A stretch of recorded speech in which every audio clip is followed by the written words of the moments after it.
Families access teacher planning and see what is happening for their child at school. This has opened up new avenues for learning conversations, not just among students and teachers, but parents and teachers as well.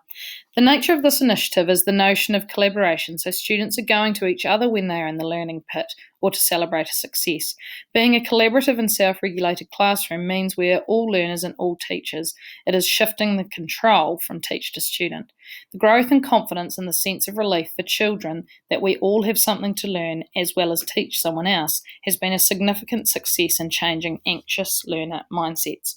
Acceleration for our learners has been another success. With a flipped classroom approach, students are coming to us having already watched tutorials, completed practice tasks, and shared their evidence of understanding, and asking for more challenging concepts to now move on to.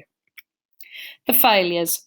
We didn't have any clear progressions in student language. Students at times became lost in the journey of what was expected of them. We identified that we needed to create progressions from the NZC, for example in writing, and that these progressions needed to be easily understood whether you were in the education context or outside of it. Part of what we need to do from here to make that work is that when students successfully accomplish a step on the progressions, they then can add the evidence to show what they now know and what they have accomplished. If they forget, they can come back and look at the progression and revisit what was expected while informing parents of what the actual learning task was about. Another challenge was not being at the stage where we were full bring your own devices.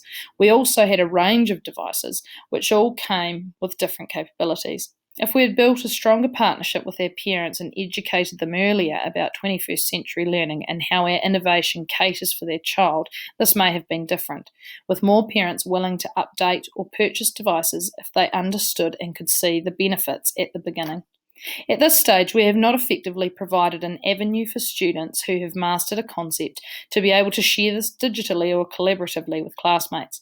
We also need to make much better use of the feedback column currently on our website learning templates, where students are able to reflect and critique the relevance and delivery of a concept, troubles or wonderings they had along the way, and feedback and feed forward on teacher practice.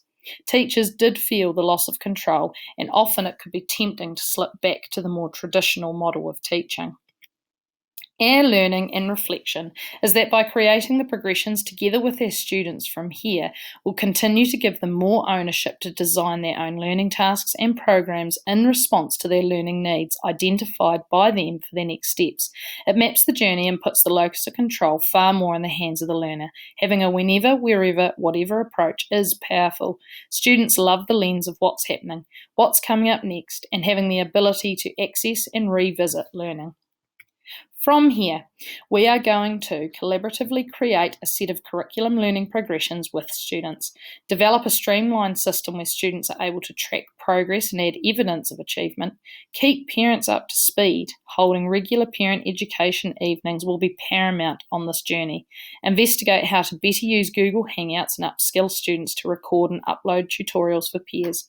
Continue collecting student feedback on concept delivery and teacher practice, and continue to challenge teacher practice, reflecting often to refrain from slipping back into that familiar territory. Please see our references that we have utilised throughout this presentation.